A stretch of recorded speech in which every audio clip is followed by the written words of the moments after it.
Here's the second Modernism lecture.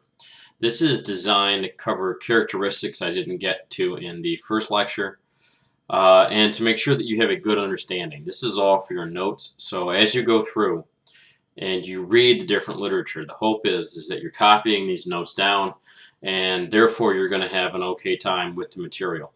So, returning to your characteristics, sort of those ideas that we expect from modernism include the following. Modernism believes in relative provisional truths. Relative provisional truths. It means based on a given situation, this is true. I mentioned before sort of the idea of situational ethics, that we change our ideas and we change our perceptions based upon sort of the circumstances that we're in.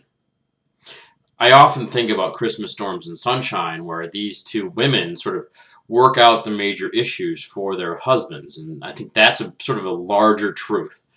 When you look at modernism, however, relative provisional truths. Relative means it depends on the circumstances.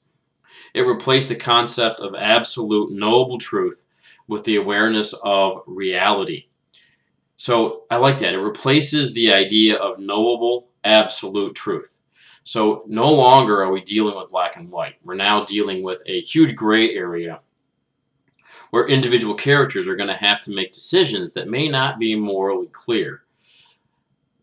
And not only will they not be morally clear, there may not be a positive moral choice as sort of the lesser of two evils here. The second characteristic is that modernists refuse to follow the teleological ways of thinking in which phenomena are explained on the basis of their ends or purposes. That's a very interesting point. I'm going to leave that one up to you. Modernists refuse to follow the teleological ways of thinking in which phenomena are explained on the basis of their ends or purposes. I don't know what that means. That's not exactly true.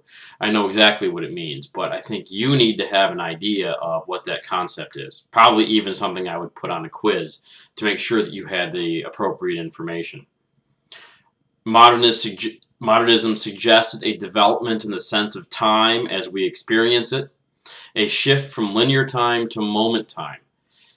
Stream of consciousness is a big concept for me in British modernism. This idea that time is linked by thoughts and not a linear progression. So the shift from linear time to moment time is extraordinarily important. Linking moments in your life, it's how memory functions. I know I talked about this in lecture number 1. The idea about how memory functions. Living in the moment was an underlying theme of modernism. Sort of carpe diem, which we saw in end of the first semester. We saw it a bit with the Romantics. We saw it a little bit with the Victorians. Some of you talked about it in your most recent test. But I think with the modernists, living in the moment was important because there was nothing else that they could rely upon. No morals and values existed anymore. No code of conduct existed. So there was only one way for them to look at things, and that was the way it affected them right now. A third major characteristic here of modernism is the idea that it emphasized more on art's ability to affect the mind. So contact with literature, contact with modern art, the white canvas with the square, or the cross in a jar of urine, that kind of art is designed to create an impact or create a reaction from the viewer. So there's a very sort of psychological effect here where it's art for art's sake, and it's art for the impact that art is going to have on the reader. So that's a really big deal. An example from art to make the concept more decipherable would be something like this. Paintings were representational in the Victorian period, which presented narrative scenes. So if you saw a Victorian painting, it was supposed to present a picture. Mary Cassatt would be a good example. Maybe a Van Gogh would be something very similar. Those kinds of ideas, which presented narrative scenes. On the other hand, in Impressionism, Van Gogh wouldn't be a good example because he is an Impressionist. There was an attempt to paint the quality of the sensation stimulated by the scenes. So it's not delivering the message. It's delivering the tone and the feeling of the message. This would be like Starry Night. This would be like a pointillist painting, another Mary Cassatt. So you take her out of that earlier Victorian sort of idea. More modernist, like a Salvador Dali. Again, you know that I have a background in art because my mother is an art teacher and those things. So this makes a tremendous amount of sense to me. So if you look at Impressionism, again, it was an attempt to paint the quality of the sensations stimulated by the scenes. British modern literature is designed to do exactly the same kind of thing. It's stimulating an impression from you from reading it. It may take you a minute to get to what that impression is, but I do think that it's what that impact is. If you look at the post-impressionism, you can see an attempt to portray the pure elements of color and form, an attempt to represent the perceiving mind and the aesthetic consciousness. So when you go from modernism to postmodernism, it's more the impact of color. But again, it's reliant upon feeling and that overall impression. Not defining what that impression is going to be, but giving you the opportunity to have an impact, and then you got to figure out what that impact is as you go. Modernism focuses more, this is your, I think, your fourth trait, on the epistemological concerns. Epistemological, like if you think about the epistles, they're letters. There are attempts to figure out and reflect on what's going on. Very Ignatian, this idea of epistemological, thinking it through. What's my reaction? How do we know what we know? I think that's what you want to get from this concept of epistemological. It's how do we know what we know? And what we know. And it inquires how the way of thinking is inseparable from the form of thinking. Now I'm reading this from my notes. But the idea is, again, it says, and it inquires how the way of thinking is inseparable from the form of thinking.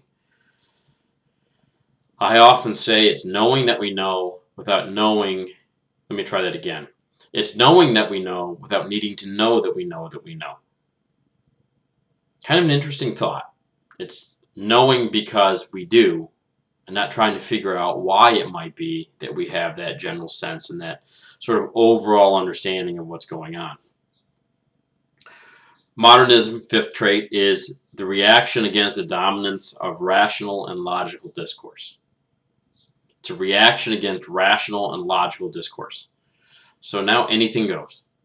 It doesn't have to make sense. It doesn't have to be the kind of thing that we would do in debate. It doesn't have to be the kind of thing that we would do in a logically written essay. The story kind of goes where it goes, almost like Alice in Wonderland. It meanders, and all those things kind of matter in the process. So when we go through and we look at these different characteristics, sort of recapping what they are, it believes in relative provisional truths. Modernists refuse to follow the teleological ways of thinking in which phenomena are explained on the basis of their ends or purposes. 3 was modernism emphasized more on art's ability to affect the mind. I think that's more what I'm trying to get at here in this lecture about the purpose of this literature. Modernism focuses more on epistemological concerns, big philosophical questions about why we're here and why it matters. At the tail end of this lecture, because I'm at 8 minutes and 37 seconds right about now, and I want to keep it under 12 if I can, we take a look at new approaches to modernist writing. So we talk about character. What do the modernists do about character? The character summary disappears in modernism. No more character summary. It is characterized by the representation of the self as a diverse, contradictory, and ambiguous being. You got to figure it out from what the character does, what the character tells you, what their internal conflict might be. We don't have a summary anymore in the beginning that says this is what Mrs. Dalloway is going to be like. This is what Gulliver is going to be like. We've got to figure it out. Style. And you'll notice that these are all the things that we've talked about all year. Character, style, plot, what the focus is. So style. The style changed into an imagistic way, based on images and linked images and how that functions. The style changed into an imagistic way rather than one giving logical connections. How do we link image to image to image? Just like memory functions. So we want to pay attention to how that works. Plot. Modernism doubts linear plots. Simple. We don't go A to B to C. We go A to F to B to M, and we jump all over the board, and hopefully by the end, somewhere in that last concluding sentence, we get some sort of connection between the things. If we don't, we are left to figure it out on our own. So we have unexpected turning points in the plot. They're very sudden, no warning, those kinds of things. Alternatively, it uses moment time, which is contrapuntal, multiple plots, and open, unresolved endings. A big thing about modernism is the unresolved ending. Because if modern life is unresolvable, then the literature is not going to reflect that either. Sort of the final point here is, what's the focus of modernist literature? Modernism rejects the single, authoritative, omniscient point of view. The single, authoritative, omniscient point of view that comes from the consciousness of one character. So no longer are you going to follow one character and their one set of thoughts and how they can logically, again, there's that contrapuntal idea, C-O-N-T-R-A-P-U-N-T-A-L, that sort of contradictory set of ideas. Doesn't come from one character, you got to piece it from multiple. Instead, the focus takes on multiple points of view simultaneously held by one character. So it's all those voices that before now were sort of filtered down into one sort of central concept. Now that's all changed. And so we have multiple points of view, and we've got to filter that as we go. So, we look at causes for why these things ended up the way that they did. Escalation of warfare to the global level and what that does to the sort of individual psyche. Big deal. How does war affect those growing up and those sort of affected by the specifics? We see major criticism against British imperialism. Countries are becoming very uncomfortable with this idea of going out and taking and claiming and all these kinds of things. If you look at what's going on in North Korea and South Korea, this is sort of a large point. Guam is so close to South Korea, and that's United States territory, I believe. So it's creating all kinds of problems.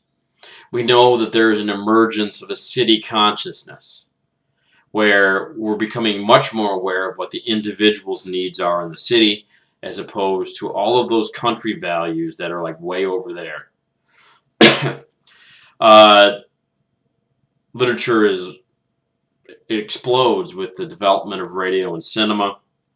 New concepts like mass democracy and the rise of mass communication change everything here for the modern world.